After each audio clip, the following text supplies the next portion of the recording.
구독과 좋아요, 알림 설정은 영상 제작에 큰 힘이 됩니다. 대학 교수는 2023년을 기준으로 얼마나 벌까? 테뉴어를 보유한 정교수와 부교수, 조교수는 각각 얼마나 벌까? 강사나 겸임 교수는 어떨까? 이처럼 교수의 세계에는 직급이 다양하게 존재합니다. 가장 먼저 겸임 교수는 파트타임으로 한 개 또는 몇 개의 다른 대학에서 일을 합니다. 보통 이들은 대학별로 한두 개의 수업을 맡아 가르칩니다. 많은 겸임 교수들은 한 개의 대학에서만 일할 경우 받는 월급만으로는 생계를 충당하기 어렵습니다.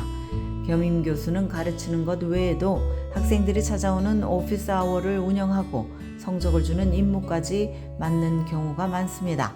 두 번째는 강사입니다. 이들은 한 대학에서 풀타임으로 강의를 맡아 가르칩니다.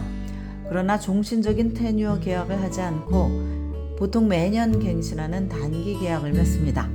강사는 수업의 개요를 디자인하고 강의와 세미나, 워크숍 등을 진행을 합니다. 그러나 학생들은 가르치는 것 외에도 보통 추가적인 임무를 맡지는 않습니다. 세 번째는 조교수로서 테뉴어 트랙의 첫 번째 단계라고 할 수 있습니다. 때로는 종신교수가 될 가능성이 없을 수도 있고 부교수가 된다면 종신교수가 될 수도 있습니다. 조교수는 대학의 필요에 따라서 파트타임 또는 풀타임으로 일을 합니다. 이들은 종종 개론 수업이나 기존에 디자인된 커리큘럼을 가르칩니다. 또한 오피스 아워와 성적 주는 임무를 맡습니다. 네 번째는 조교수와 정교수의 중간 단계에 있는 부교수입니다.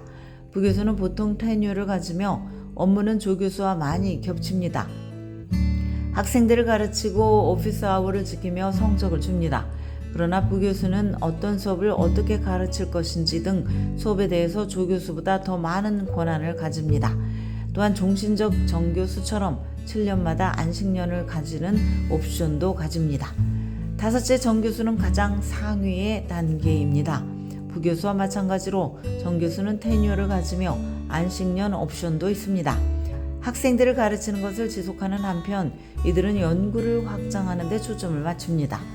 정교수는 보통 더 유동적인 스케줄을 가지고 어떻게 또는 언제 가르칠 것인지에 대해서 더 큰 권한을 갖게 됩니다. 때로는 완전히 새로운 수업을 창조해서 가르칠 수도 있습니다. 미국 대학협회 자료에 따르면 지난 2022년과 2023학년도에 현재 미국 내 대학들의 풀타임 정교수의 평균 연봉은 14만 9,629달러, 부교수의 평균 연봉은 10만 1,941달러, 조교수 평균 연봉은 8만 8,597달러, 강사의 평균 연봉은 7만 2,995달러입니다. 사립대 교수들의 평균 연봉이 공립대보다 높은 것으로 나타났습니다. 2022년 미국 교사연맹의 보고서에 따르면 겸임 교수 중에 겨우 20%만 자신이 대학에서 강의를 통해 버는 수입으로 편안하게 생활할 수 있다고 대답을 했습니다. 25%는 연간 2만 5천 달러보다 적은 봉급을 받는다고 답변을 했는데 이것은 4인 가족 기준으로 연방 빈곤선보다도 낮은 금액입니다. 같은 조사에서 겸임 교수의 33%는 연간 5만 달러 미만의 봉급을 받는다고 밝혔습니다.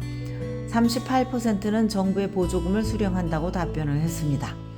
많은 겸임 교수들은 복수의 대학에서 스케줄을 맞춰서 일을 합니다. 조사에 응한 겸임 교수의 약 50%는 자신이 가르치는 전체 수업에 대해서 3,500달러보다 적은 급여를 받는다고 답변을 했습니다. 이 말은 얼마의 시간과 에너지를 쏟아붓든지 간에 상관이 없이 고정된 적은 봉급을 받는다는 뜻입니다. 매년 대학에 다니는데 드는 비용은 인상이 되고 대학들은 더 많은 돈을 벌어들입니다. 그러나 대학 교수에 대한 대우는 개선되지 않고 있습니다. 2020년과 2021년 그리고 2022, 2023학년도에 대학 교수 연봉은 겨우 4%가량 인상이 되었습니다. 그러나 도시 소비자를 위한 소비자 가격 지수에 따르면 이 기간 물가는 평균 6.5% 상승했습니다. 인플레이션을 고려하면 대학 교수의 연봉은 오히려 2.4%가 하락한 셈입니다. 지금까지 교육 전문 컨설팅 그룹 어드미션 메서스 진아킴이었습니다.